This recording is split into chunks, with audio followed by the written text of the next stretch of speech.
He kōna ipurangi tēnei nā te reo irirangi o Aotearoa.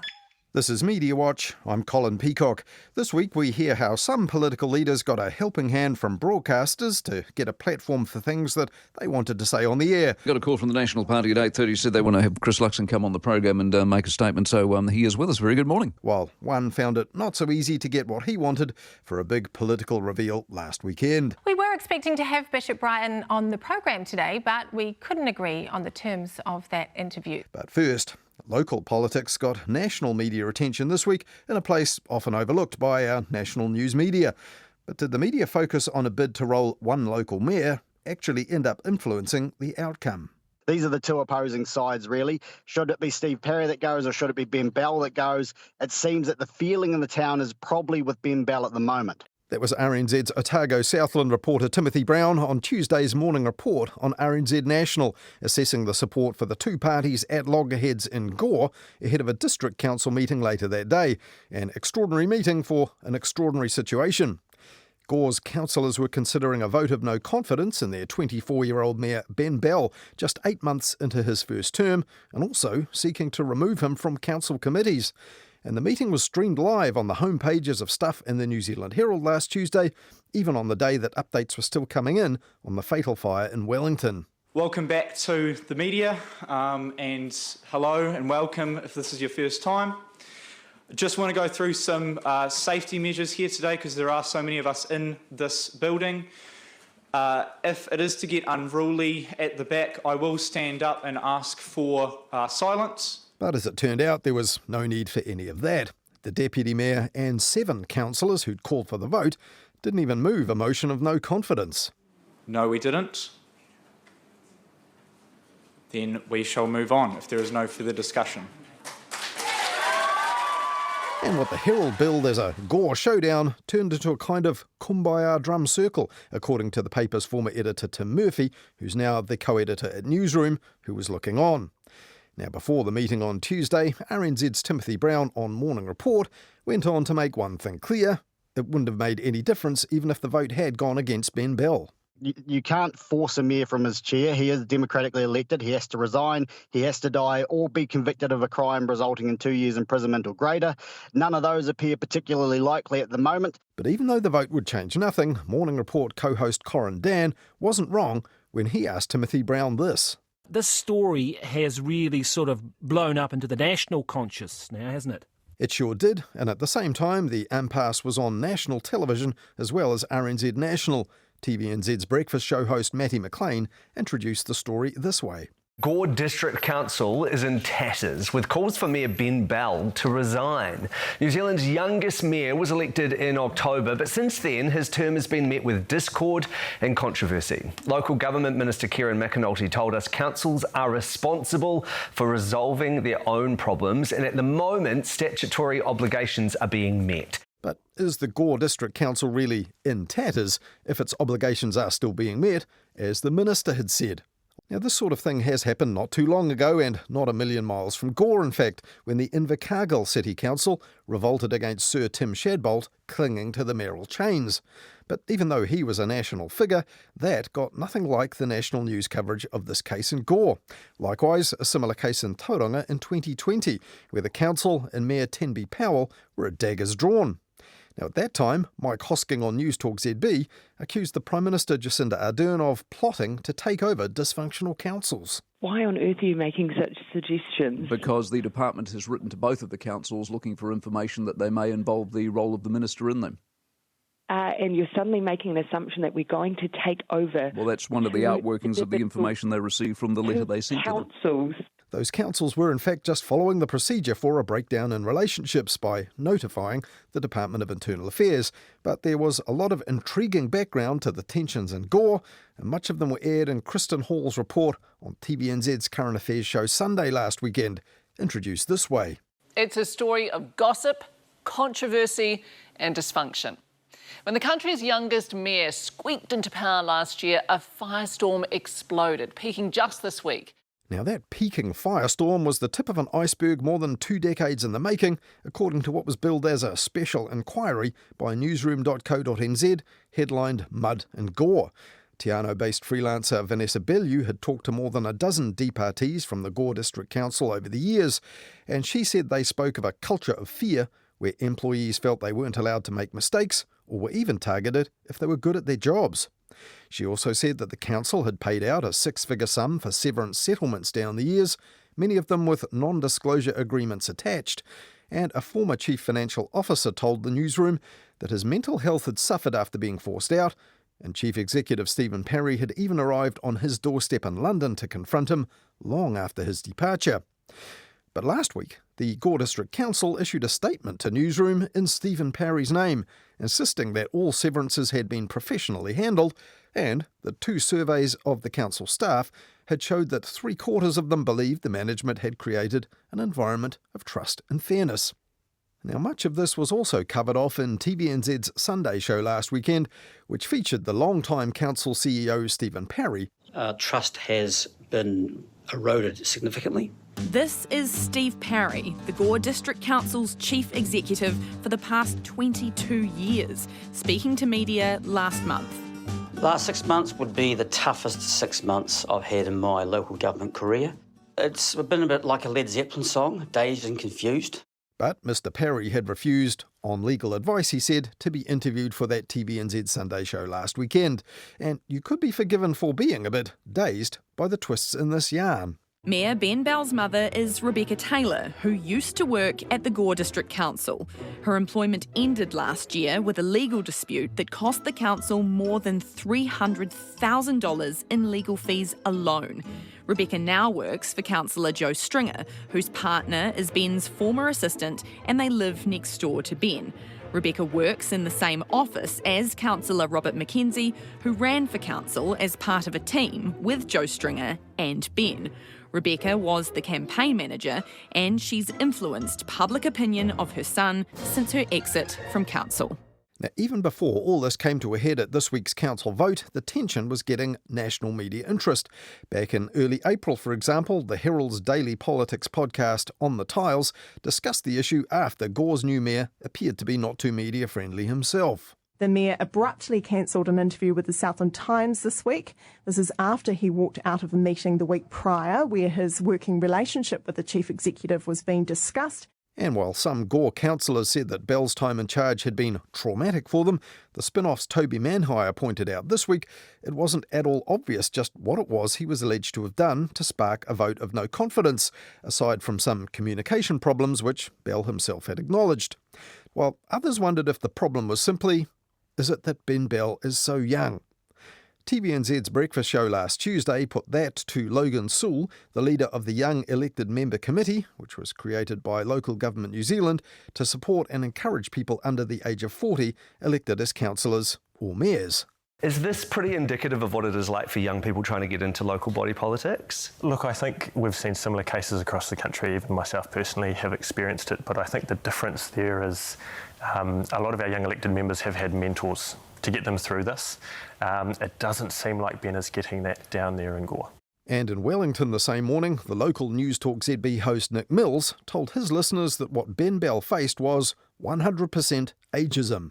I don't believe that age should be a barrier to anything in life, whether you're too young or too old. No such thing as age barriers.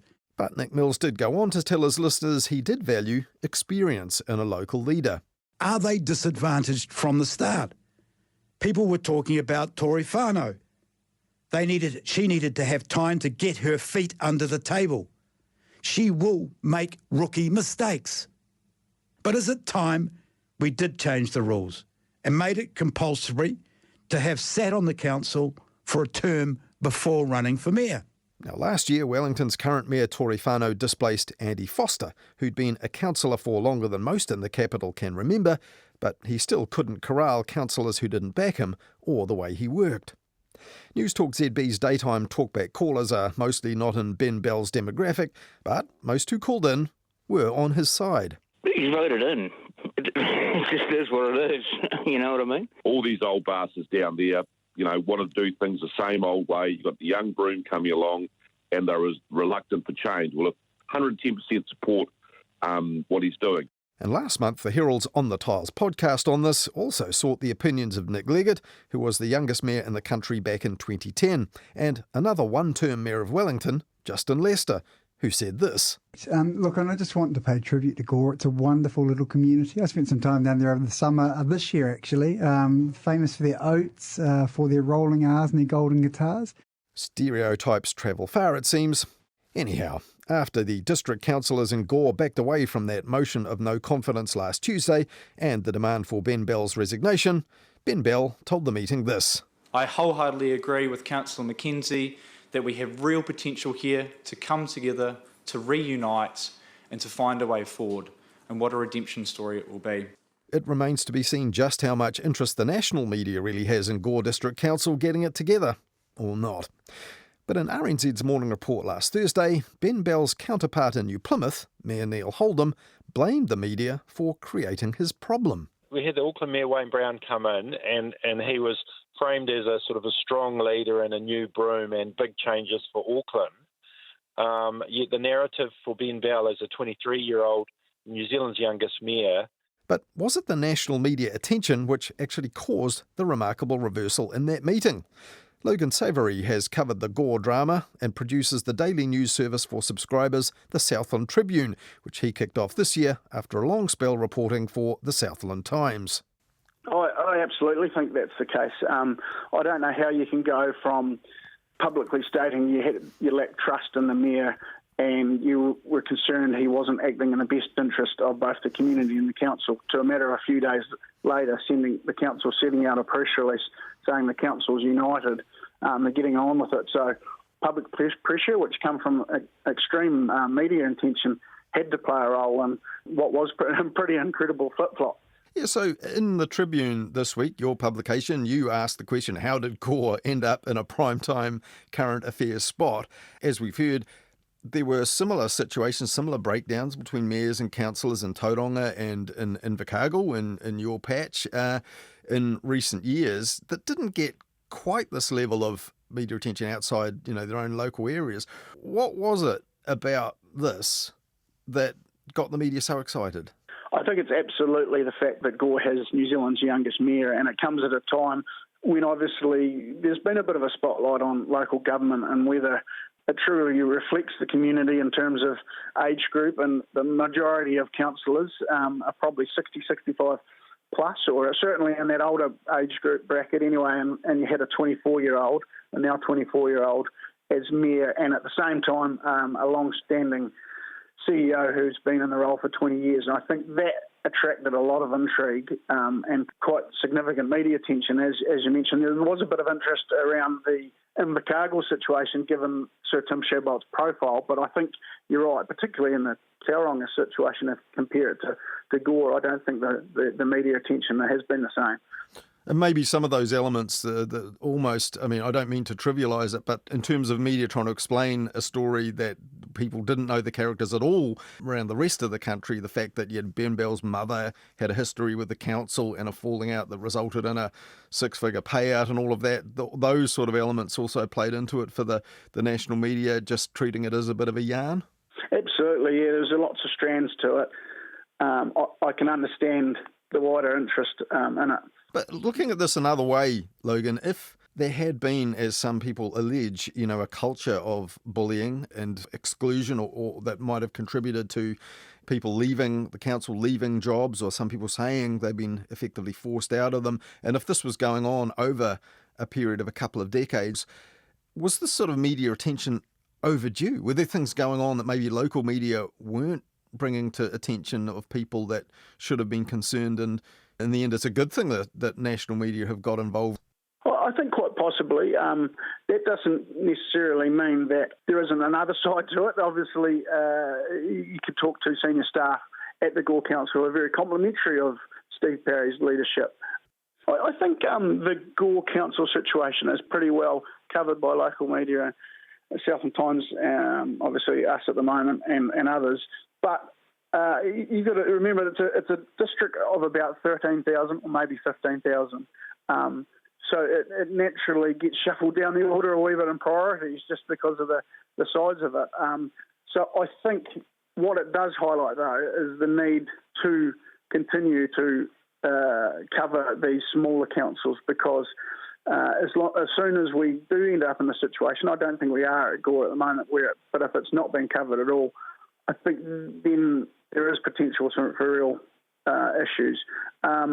Maybe in reflection, local media, all of us involved, could have delved a wee bit deeper earlier on. Well, you mentioned there's Stephen Parry, the council chief executive, a real important person in the story, has supporters, but he didn't take part in, say, particularly that TVNZ Sunday show, or hasn't responded to other media requests. You know, he's cited legal advice on that. But the fact that his side of the story in his own voice wasn't part of it, is there a fairness issue there? Did it effectively skew it in favour of those who backed Ben Bell? Personally, I think it did. And I know, obviously, Steve Parry's probably in a difficult situation where he was asked to talk about his employer. Probably wasn't going to get much out of it by speaking in terms of his relationship with Ben Bell. However, what ended up happening is we got this picture painted of young Mayor, the way he's being treated by Steve Parry and other councillors. And I'm not saying that that's not necessarily correct, but I also would love to have heard the other side of the story, because we had been told by councillors that they lacked trust in him, some of his actions over recent weeks. But we never actually got to hear what are those reasons, what are those actions that they're talking about. Someone needed to tell us why they made the stand to ask them to resign. I guess in terms of fairness, you know, they were given opportunities to talk and declined them for whatever reason. Absolutely, yeah. And maybe in hindsight, I think they probably should have spoken about it. It was interesting listening to Morning Report. The new Plymouth Mayor Neil Holdham appeared on the program in the middle of the week and said, look, there's an issue here, and he credited one journalist, Stuff's Andrea Vance, who wrote about this for The Post last week. I think this is a piece behind their new paywall, so maybe a lot of other people haven't seen it. But this didn't actually mention the Gore Council, but about the wider issue of appointed chief executives and the sort of corporatised system we have now in local government, which actually gives quite a bit of power and clout to people that aren't actually elected. Real clout. Do you think he's right about that, and local government reporting needs to sort of broaden out and actually look at that as well as the elected reps? Some of the councillors that operate well, or probably don't hit the headlines as others do, probably have strong governance in place. They are in charge, and the CEO follows the instructions. Where some of the troubles seem to have come is where the CEOs believe that they need to fill a void of such, and then they become the story, becoming more involved in what you would argue is governance issues. And I guess in a reporting sense, look at the CEOs is probably a worthy thing to do. Finally, it was interesting that when it was all over in that meeting and it looks like there'd been a resolution, and Ben Bell spoke of the possibility of a redemption story. But do you think there will now be national media interest in what happens next in the redemption story? Or is the conflict a better story for national media, and the fact of it all being resolved and coming together in what Ben Bell called the Gore way won't be one we'll hear so much about in the national media? I would imagine there's still going to be plenty of interest in this. If they can turn this around from, as I mentioned, in a space of a few days, going from the fact that they didn't have trust in the mayor, if they were able to flip this around and all of a sudden 7 months into a 3-year term for the rest of the term, there's no problems, I would be very surprised. So I expect there'll be more media attention on the Gore District Council in months to come. And particularly, we've still got a situation where the CEO and the mayor are not speaking. So I just can't see how this is going to stay out of the headlines, to be fair. That was Logan Savoury, the publisher of the Southland Tribune, an online service of Southland news for subscribers, which he founded this year after a long career covering Southland news and local politics for the region's daily paper, the Southland Times.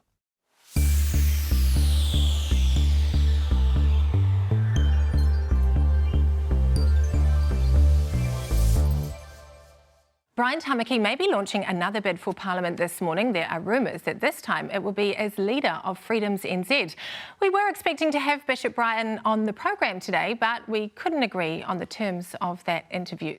That was Rebecca Wright on News Hub Nation last weekend. The weekend Brian Tamaki did indeed announce himself as a co-leader of a new umbrella movement called Freedom's NZ. But what was the problem that meant that this new candidate seeking support at election time didn't get any face time on News Hub Nation? Well, the spin-off later reported that Freedom's NZ representatives had approached News Hub some weeks earlier, eager to make an announcement on the program, and had agreed to standard requirements that they let the producers know just what it was they intended to announce on the show. And in the case of Brian Tamaki, it was important to know this, as his respect for the media is limited, according to this bit of the montage of Brian Tamaki that News Hub Nation played last weekend. Mainstream media are the modern-day terrorists. Now, also according to the spin-off's account, Brian Tamaki and his team arrived at News Hub for that show last weekend and only found out when they got to reception that it wasn't going ahead after all. Now, those at the Freedom's NZ conference were later told that News Hub Nation had pulled the plug on them because they wouldn't say which parties were going to be announced as part of that movement. The problem being, reportedly, that some parties had still to square things away with their own boards. And when Sean Plunkett got Brian Tamaki on his platform, The Platform, on Monday, it still wasn't completely clear exactly who was under the Freedom NZ umbrella. Well, what is that? What is Rock the Vote New Zealand? Well, it's quite an active political group movement in central Auckland from around Penn up to the central part of Auckland. I know it's from a wide range. Okay, but what is it? Because it's not a registered political party. No. Is it a Facebook group? No, they've been behind some of the candidates in the local elections. So who runs Rock the Vote? Who's the head of Rock the Vote? Oh, Michael is his first name. What's his second name? Well, that's what I mean. I've only just sort of got to know them. Perhaps it's just as well then that Brian Tamaki didn't go on national television the day before. Now, when it comes to announcing in the media who's with who under which political umbrella, it was a lot smoother for the National Party leader Christopher Luxon last week on News Talk ZB. Holding power to account. The Mike Hosking Breakfast. With Radius Care. Caring is our calling. News Talk ZB. I had a call from the National Party during the news. They want to come on the program shortly. Chris Luxon make an announcement, so we'll do that for you. I think you'll probably like it. Meantime, just before I forget... Now, it's not usual that a news media outlet would take a call from a political party and then grant its leader airtime for an announcement straight away like that without knowing what it is, especially on a station which, as you heard there, tells its listeners it holds power to account. Though Mike Hosking, as you heard there, thought his listeners would like it, so he must have had some idea what the announcement was. Anyhow, about 15 minutes after that, the National Party leader was introduced on the air like this. Got a call from the National Party at 8:30. Said they want to have Chris Luxon come on the program and make a statement. So he is with us. Very good morning. Morning, Mike. Good to be with you. And soon after that, the announcement prompted by Mike Hosking. Will you rule out working with the New Zealand Maori Party or Te Pāti Maori? Yes, we will, because it's clear to me that we have just such strongly different policies and vision for New Zealand. And that interview on the Mike Hosking Breakfast last week wound up this way. You know, at the moment, we need to get this country sort of turned around and moving forward positively, and that's where the focus needs to be. But every week we're dicking around having these conversations, which is unhelpful. Appreciate your time, Chris Luxon. So there's the news. They have ruled out working with the Maori Party. You would think that was an obvious decision to make. They haven't made it, but they've made it on this program this morning, so we're grateful for that. 10 minutes away from 9. And like Mike, the listeners whose feedback he read out after the ad break liked it too. So I applaud them coming on the show and getting this across and clarifying their position. Finally, Luxon sounds like a leader. Great news. Mike, I'm going to vote for Chris because he just said dicking around on the radio. We said the same thing with him. Woo!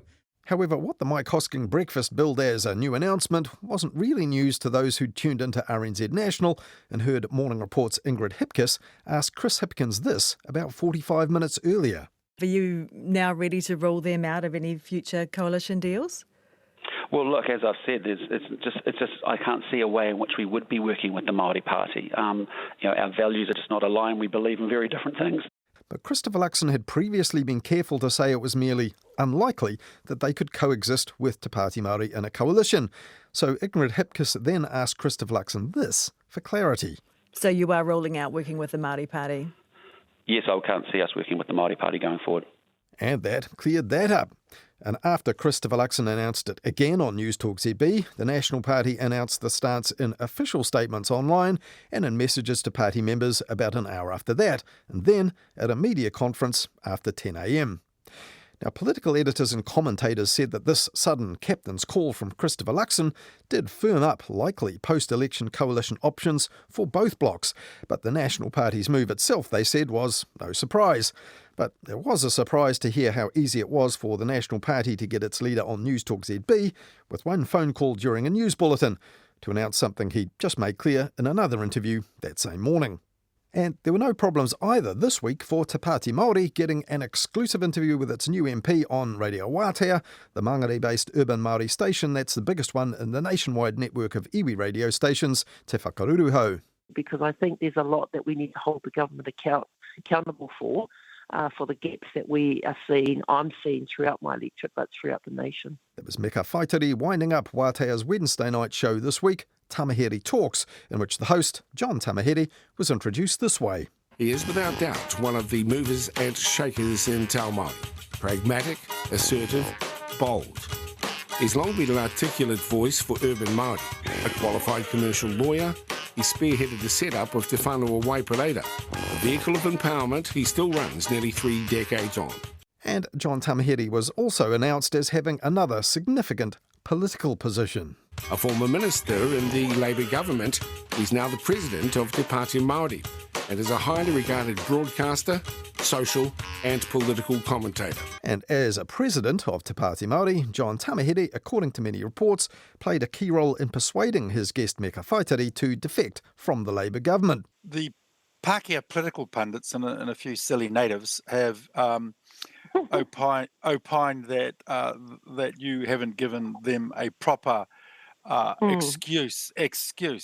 They frame it as if you have done something terribly wrong. What do you say to that? Yeah, well, people know exactly what I've done. You know, returning to a calling that is who you are as a Māori, your whakapapa and your puku calling you back there. Our people get that. Meka Whaitiri went on to say it wasn't her job to educate the ignorant of her decision to switch parties, and John Tamahere went on to say it was a good decision. I think you've been vindicated by the latest polls because you've given the Māori Party a 1.7% bump. But as the Pākehā says, numbers don't lie. And, it's been all upside in regard to where you're heading. Now, just before the Tamahere Talks show went on air last Wednesday, Radio Wātea listeners heard this disclaimer. Kia ora. The views expressed in this program are those of the host and not of Radio Wātea, its board or management. But the Tamahere Talks show last Wednesday certainly reflected the views of the host and the president of Te Pāti Māori. With the budget coming up the next day, John Tamahere kicked off his show with a long political editorial about reforming the tax system and taxing the wealthy more, especially, he said, those who influence our political parties. So let's unpack the 2% that are funding National and ACT and New Zealand First. Why are they funding them? Because they buy politicians to continue to keep the status quo. It's a failing status quo for 90% of Aotearoa, 90%. And no one's got the backbone or the guts to speak the truth of it. And coincidentally, that same day, the New Zealand Herald had a story by Business Investigations reporter Matt Nippert, who reported that the Waipareta Trust charity John Tamahere leads had just agreed to cease making political donations and that it would try to claw back hundreds of thousands of dollars in interest-free loans advanced to John Tamahere. Now, last year, the Herald revealed that the Waipareta Trust and the National Urban Māori Authority had contributed nearly $500,000 to John Tamahere's Auckland mayoral election bid and Te Pāti Māori's 2020 general election campaign, funding which, the Herald said, had made the charities one of New Zealand's largest political donors. And the Herald pointed out that scrapping this line of finance could hit Te Pāti Māori's election campaign later this year. Now, Radio Wātea is owned by Te Whanau o Waipareta, the Waipareta Trust, and the Manukau Urban Māori Authority, both members of the National Urban Māori Authority, of which John Tamahere is also currently the chief executive. And it'll be interesting to see how the Tamahere Talks show on Radio Wātea will handle issues involving Te Pāti Māori when the upcoming election draws closer. And likewise, other media using John Tamahere as a political commentator in spite of his active political role in Te Pāti Māori and recruiting candidates like his guest on Radio Wātea's Tamahere Talk show this week, Meka Whaitiri. Hayden Donnell took a look at that on Midweek Mediawatch this week, our weekly catch-up with Knights every Wednesday here on RNZ National.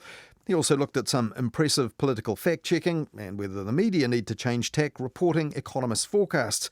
And he also looked at coverage of the Loafers Lodge disaster earlier this week and how, even in the midst of chaos and confusion, as the horror of what happened was still unfolding, some people jumped to conclusions on air far too early. And probably what doesn't work is the people are respecting the regulations, and I suspect it might be not unkind but fair to say that the residents of this property are probably less disciplined.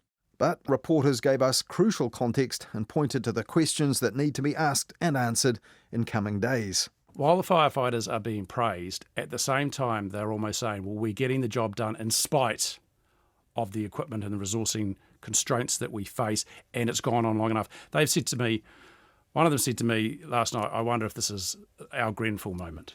RNZ's Phil Pennington there on Morning Report earlier this week, reporting on constraints faced by firefighters who came face to face with that tragedy, and previous fire emergencies also that included failures in the fleet of trucks and appliances.